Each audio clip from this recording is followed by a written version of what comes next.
Welcome to my channel, The Kuripot Journey. For today's video guys, i-update natin ang ating expense tracker for September 18 to 24. Last na nag-update tayo guys, hindi ko kayo naisama. So ngayon, samahan nyo ako at hopefully may makuha kayong mga tips kung paano nyo i-handle ang inyong spending. But before that, let me say thank you to Christy Budgets for subscribing at sa mga newly subscribers po natin, thank you po sa inyong support. At kung bago ka lang po sa aking channel, we do budgeting, cash stuffing, and saving challenges at iba pa. Thank you for clicking my video at welcome po sa inyo at sa mga returning viewers po natin. Welcome back po at thank you po sa inyong suporta. Quick update lang po guys, ang ating starting balance ay 1,342 at na-receive po natin ang ating sahod last September 15, 2022 amounting 8,900. Nagkaroon tayo ng expenses na gift which is itong kulay violet. Sa food ay kulay yellow at yung ating grocery is marigold. Nakapag-save naman tayo guys kahit papaano sa ating low income. Ito yung kulay emerald green at ang kulay orange. So, na-update ko na guys yung ating envelopes tracker based sa ating daily tracker na nasa ating cellphone at ilalagay ko na lang dito guys yung picture dito sa gilid. Bale, sa ating pag-trace ng aking expenses guys, tatlong tracker ang ginagamit ko. Ito ay ang daily tracker, envelope tracker, at expense tracker. Itong daily tracker ay sa notes ng aking cellphone nakalagay dahil weekly po ako nagtitrace ng aking expenses.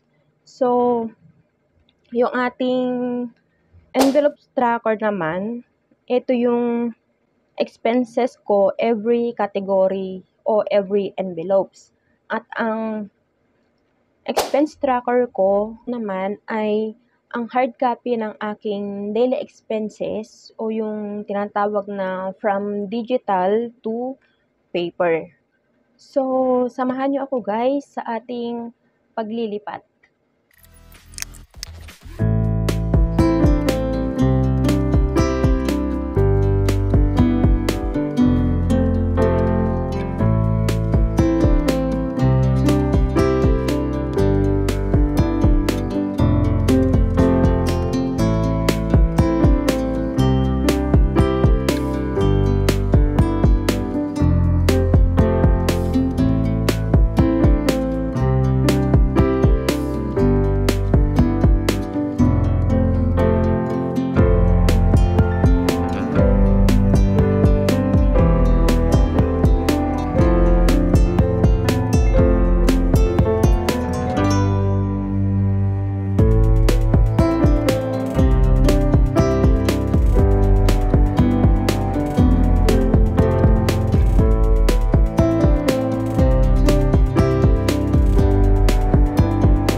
So, ayun guys, tapos na tayong naglipat. Ngayon, i-double check naman natin kung tama ang ating ending balance na 2,199 versus sa ating actual na cash based sa ating envelopes tracker.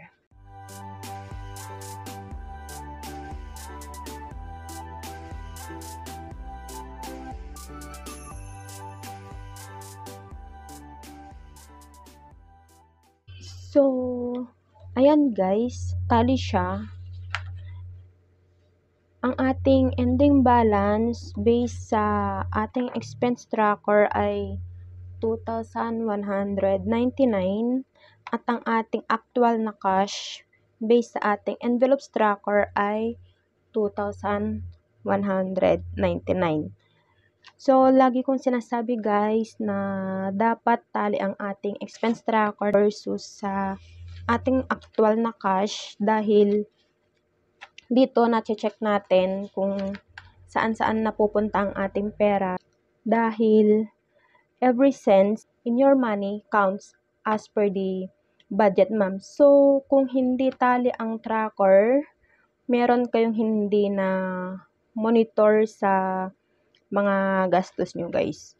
Kung napanood nyo yung ating video na step by step on how to track expenses, hindi nagtugma or nagtali yung ating expense tracker versus sa ating envelopes tracker. So, inabot ata ako dun guys ng almost 30 minutes para lang mahanap ang ating difference. Kung hindi nyo pa napanood guys, ilalagay ko na lang yung link sa ating description. Once na tali na ang ating expense tracker at envelopes tracker, hina-highlight ko naman sila guys based sa kanilang category.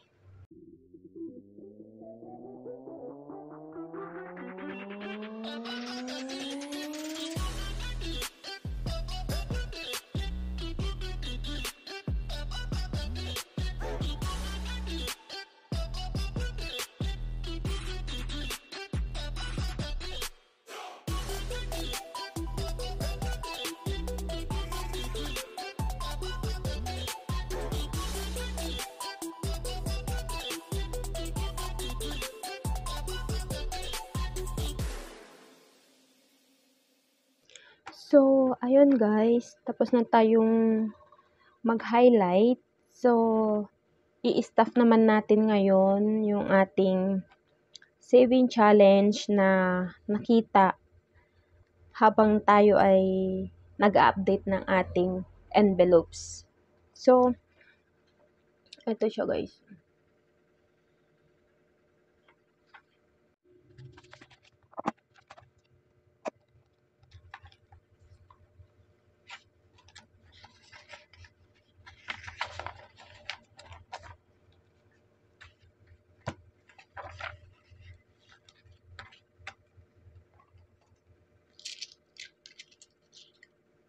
One, 2, 3, 4, 5, 6, 7, 8.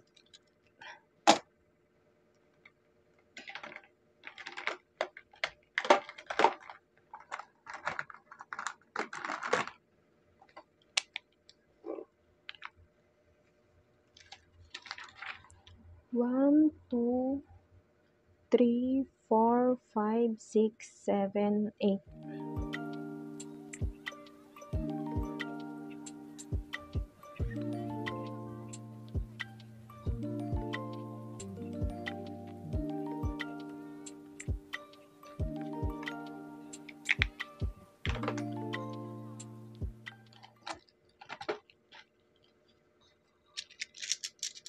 One, 2, 3, 4, 5, 6, 7, 8.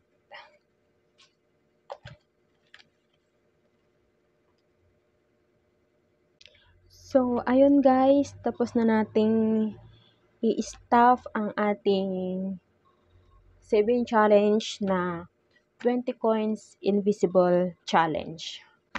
Hopefully guys, may napulot kayong mga tips na pwede nyong i-apply sa budgeting journey nyo. At kung nagustuhan nyo ang video ito, pakiclick po ang like at share.